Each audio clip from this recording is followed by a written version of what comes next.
Hello everyone, this is Olga show live on air. Hello.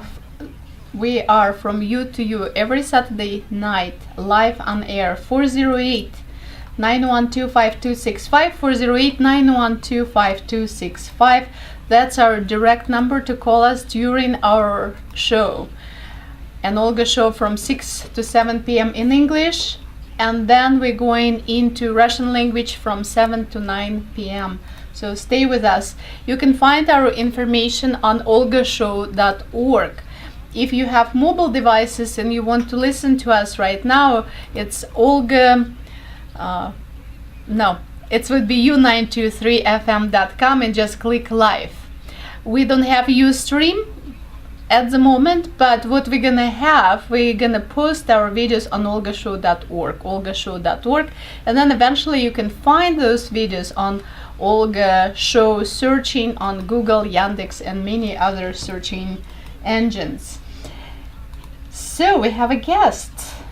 Hi Vlad, how are you today? Hello, I'm doing good. Thank you for having me. You came all the way from Berkeley, is that correct? Yes. That you had far longer way to Berkeley, California. Where did you come from originally? Oh, okay, let's see. So I'll trace it back. Before Berkeley, I used to live in Virginia, before Virginia, New Jersey, before New Jersey, New York, before New York, Israel, and before Israel, Russia. So where you were born in Russia? Yes. Which city? The city used to be called Sverdlovsk, which has been renamed Yekaterinburg. Okay, that was... it's a mouthful to say. Right. But I know you still speak very good Russian. How old have you been when you left Russia? So I left when I was 8. So my Russian it's not bad, but it's still at about an 8-year-old's level. Well, it's still better than if you would not work on it, for sure. And we're gonna check that skill at after 7 p.m. Oh man. Yes. And coming and traveling to America, you had long ways, not only because of your decision, but your parents' decision. And did you go to any colleges, universities in your life? Yes, I completed undergraduate studies at Rutgers University, which is it's the state university for New Jersey. And then when did you move to California and why? So that's a very good story. You know, I first visited California in I think 2001, and I just totally fell in love with it. I really, really loved California, especially Northern California. And but I was still in college, and so I couldn't move here. And then one thing after another, jobs, relationships, all this stuff happened. And eventually I really felt like it was time. And the reason that it was time was because I really felt that what I was doing at the time was landscape architecture. Okay. And I wasn't into it. And my heart was really singing to me to move towards a place where I wanted to work with people and help people reach their full potential. And so I felt that I was much more likely to do that. For some reason, it felt much more acceptable to do that in California than in New Jersey. All right. So how many years then you live in California now? You came here in 2001, now 2014, and you live here for some time already. 2009, I moved here. And what are you doing all these years in California? Well, much of it had to do with this mission that I was on to find how I could really help people find their full potential and reach their full potential. So really the journey started with me moving to Berkeley, and almost immediately I have a love for meditation and for yoga. And so almost immediately I was started to get involved with the Berkeley community. The first thing I did was walk into a homeless shelter for youth and a senior center, and basically convinced them that I needed to teach classes there. And how was that successful for you? It was successful. It was a great learning opportunity. I learned that I had a lot to learn. So, and it was different probably in terms of shelter for youth and senior centers. Very different.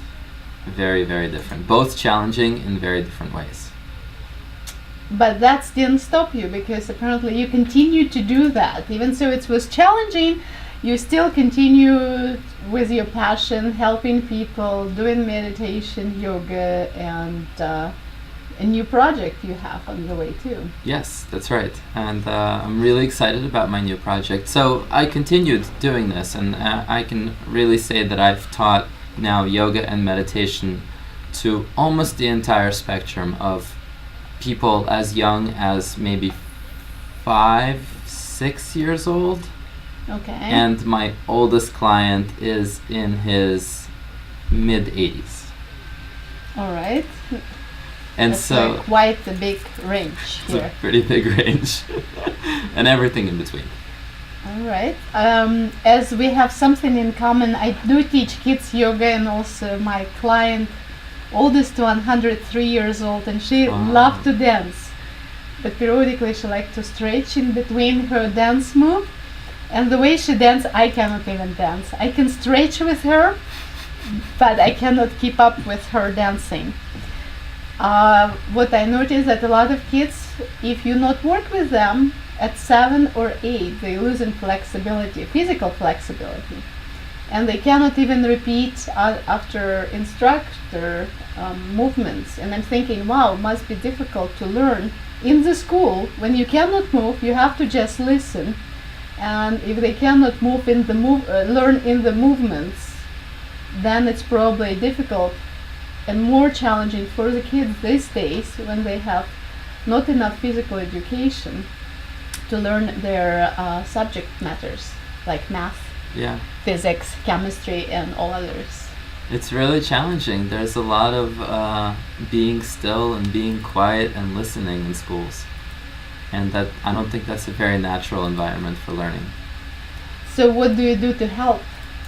Okay, so I've got this program that I'm really excited about. It came out of the work actually of an organization based out of Idaho called the Flourish Foundation. Flourish Foundation, okay. And so they've developed a program called Compassionate Leaders. And I met the executive director last year, Ryan Redman, and he knew that I was very passionate about working with teens. And he said, you should really do this program on the West Coast. And at the same time, I was teaching at a meditation center called Spirit Rock. Now, Spirit Rock is a really beautiful place, and the teens that I was working with were very much into the meditation. Many of them have grown up with it, and so they loved the practice. But the question that I was kept getting asked was, how do we put this out into the world? Now that we have some of these skills, we know how to be a little bit more peaceful, more empathic, more compassionate. What do we do with this? How do we engage others? And so I felt the need to really bring forth a program or some sort of opportunity for teens to become involved in their community, using the skills and cultivating the benefits that so frequently people get from meditation.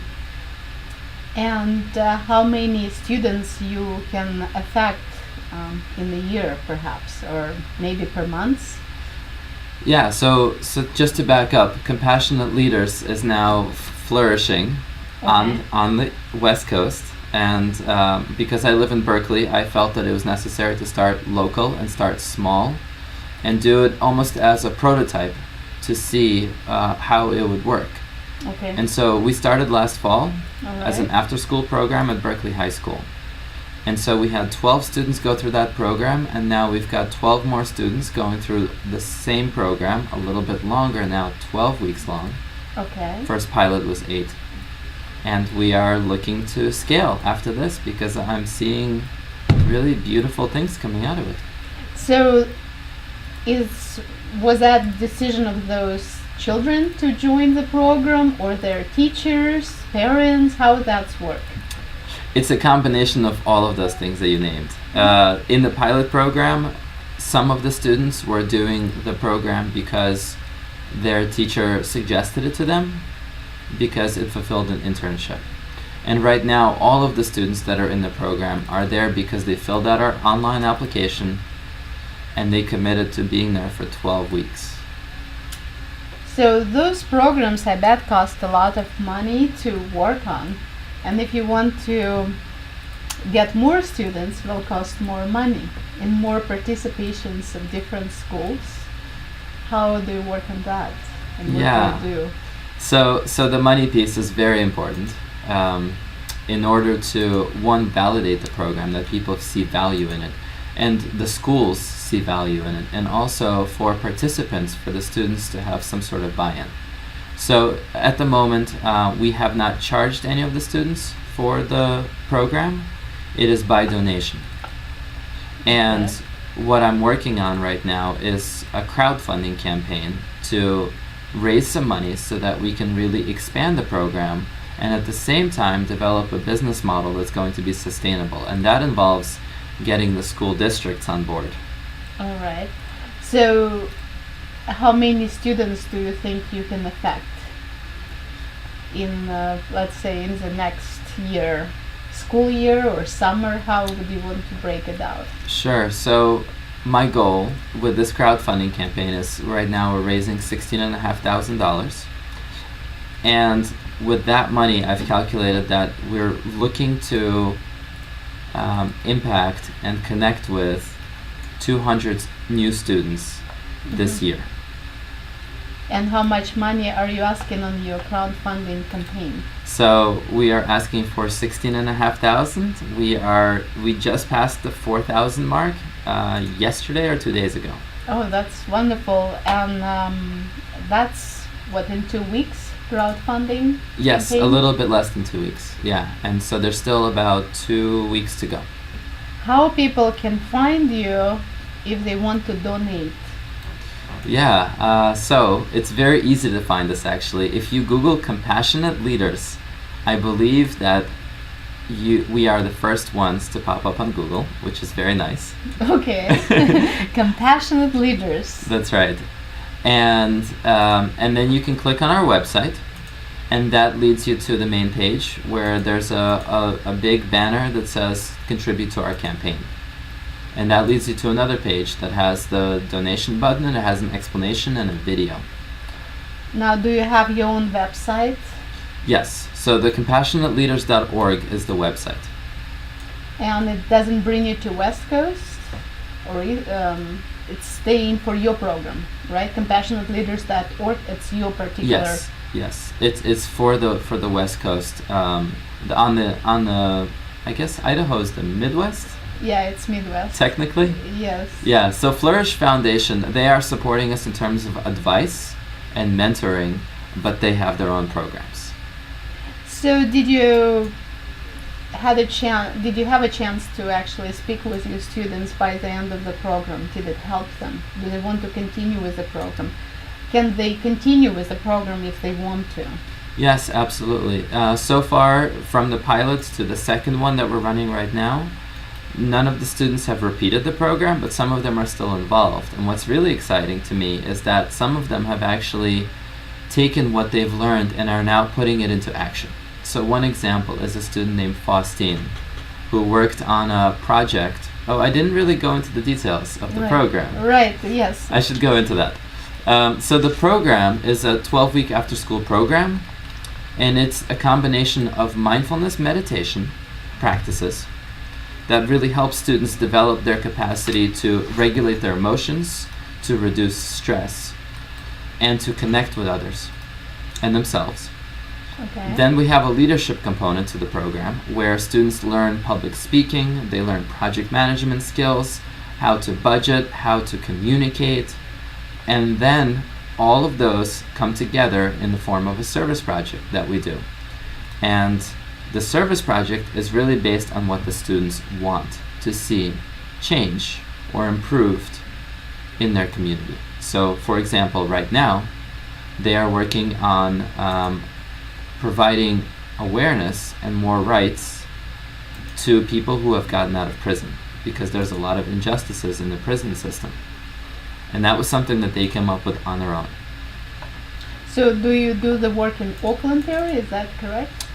Or where that programs will be available? So the service project really takes place wherever it is that the target population that the students are focusing on. At the moment we are connecting with let's see, we're connecting with an organization called All of Us or None, and I think they're based out of Oakland, and they work with people who have gotten out of prison and their families. So we'll be drawing on those people. Our students will be actually putting on a potluck in 2 weeks, and they will be inviting those people to come in to be interviewed and photographed, and that will be part of the service project. And then there's another group of people that will also be interviewing, and those are based out of Oakland also. Oakland's a major hub, and so there's a lot going on there. So it looks like with your meditation and classes among teenagers, decreasing the crime, helping with decreasing the crime in that area? We hope so, absolutely. You know, starting early with teenagers and more? Yeah, you know, there's a lot of conversations right now about crime and about stress and about bullying. And there are links. And there are links to stress. And I was just at a conference actually yesterday and this morning, and they were talking about how meditation really affects everyone, but in particular young people, and how it relates to the way that the brain interprets stress. And so there's a lot of research right now. In fact, some of the research that's coming out is straight from Stanford, where there's a number of groups working on this. They're very interested in how meditation, over the course of even an 8-week session, 8 weeks of practice with young children, can start to roll back some of the negative adverse effects that stress and trauma has on students. And that is, of course, directly linked to poor to behavioral issues in schools, inability to learn, and everything else that unfortunately eventually results to sometimes in very violent actions. So that meditation courses you will be providing, we all hope will help the teenagers to cope with stress, find out what's good, what's wrong, and looking into that from your pilot program, students already trying to help adults. That's kind of interesting. It is. It's kind of flipping the whole model. You know, in our society, teenagers, you know, when I go into classrooms and I talk to teens, I do this exercise where I ask them a series of questions, and every time they ask them to raise their hand if they agree. One of the questions is, do you feel that your wisdom is undervalued or not recognized by adults? Guess how many students raise their hand? Probably all. Most of them. And so we're just flipping things around, where we're really empowering students, teenagers, everyone from 14 to the ages of 18, all high school ages, to take ownership of their community and to really tap into their wisdom and their intelligence to create collective actions. And it's a really beautiful thing, because all of a sudden they're saying, you know what, we can actually do something in our community. We don't have to wait for someone to tell us or teach us. So doing yoga and meditation yourself and teaching from 6 years old all the way to 80s, 90s years old, you also targeting teenagers. Why is that? So it's interesting. Personally, from a personal level, I connect really well with teenagers. I just love that age because they're in the transition period. They're not children anymore. They're not fully adults, and they have the capacity to really step into that part of themselves that's an adult, that's able to think and to implement and to organize and to really take in a large amount of information and do something very, very useful in the world with it. And it's a beautiful time where I think a lot of for me, high school was a place where I was very lost. I had no sense of mentorship, no purpose, and I look back and I think, what a waste. I could have done so much with that time, with those 4 years, and I really do feel like my time in high school was very much wasted. So you decided to step up and help with mentorship and offer your help to teenagers here where you are. Absolutely, in Berkeley, Oakland area, and beyond. Yeah, You're ready to help, not just in those cities, and travel if needed. absolutely. So now with your students, do they do any yoga exercise during that program? Do they ask you to do that, or it's required some physical movements? You know, a part of me really wants to do some physical movement with them. What actually happens, so we meet once a week for 2 hours, and within those 2 hours usually there's time for some quiet contemplative practice, which basically involves either paying attention to your breathing or paying attention to your body. And then we do get up, we do some stretching, because After sitting for a few minutes, yes, you That's probably right. would want to Yeah, and stretch a little. they've also been sitting all day, so we don't want to get them sitting more, because then all of a sudden energy dips down, everyone gets tired, you see people yawning.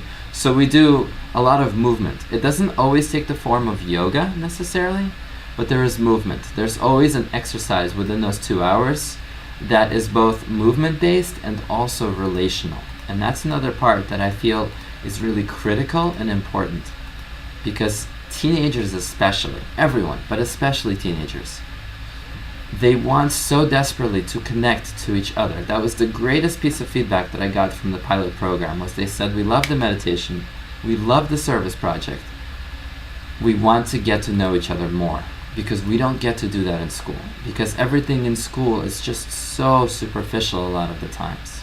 It's about who you're friends with, what clothes you're wearing, what music you're listening to.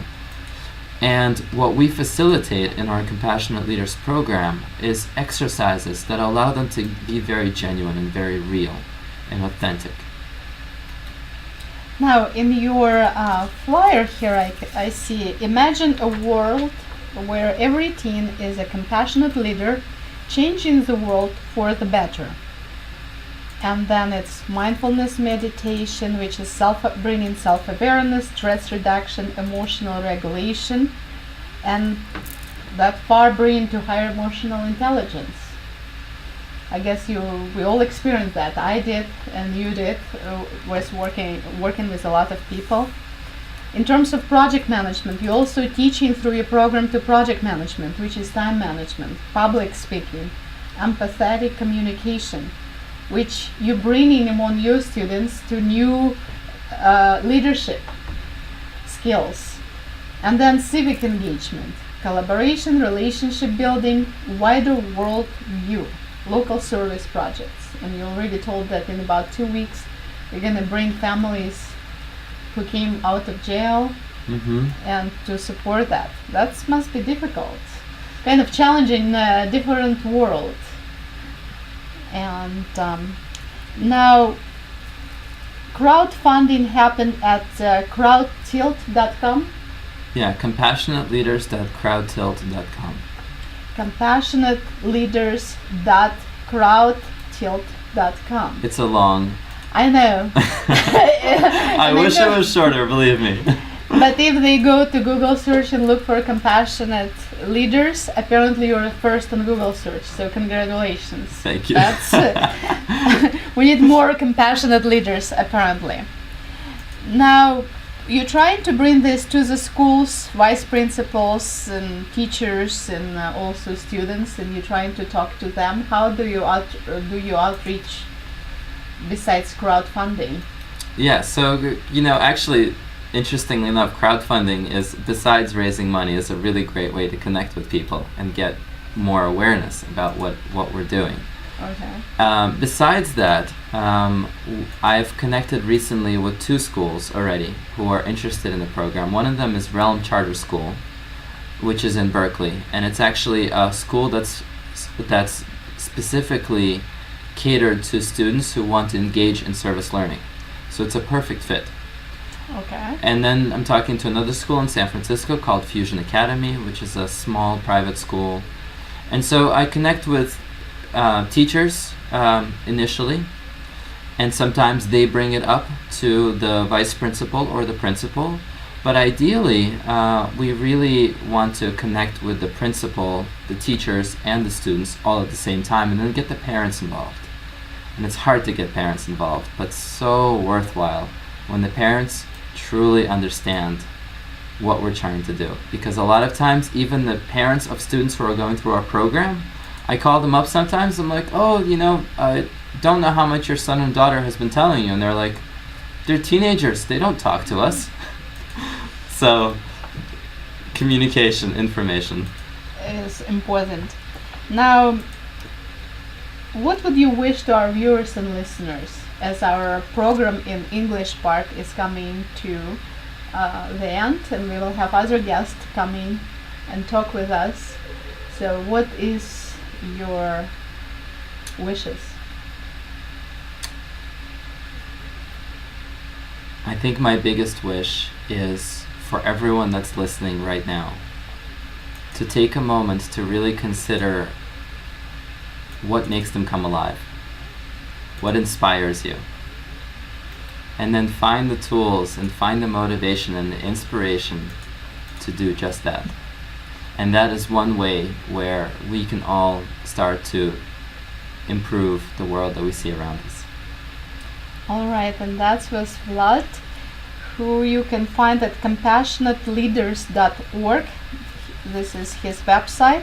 Also, he is looking for crowdfunding for his new program, Compassionate Leaders, at least here in Bay Area, where he is helping teenagers with a 12-week after-school program that brings mindfulness, leadership development, and service learning projects to teens in the entire Bay Area. So that would be nice to see those compassionate leaders soon in our program. Never know, they would be maybe in higher hierarchy in political arena as well, and maybe new high-tech companies. So congratulations with your new initiatives, and I hope our listeners and viewers can help to compassionateleaders.org with their crowdfunding campaign. Thank you very much, Olga. Thank you, and you listen Olga Show. Thank you for У listening нас to 2 минуты, мам.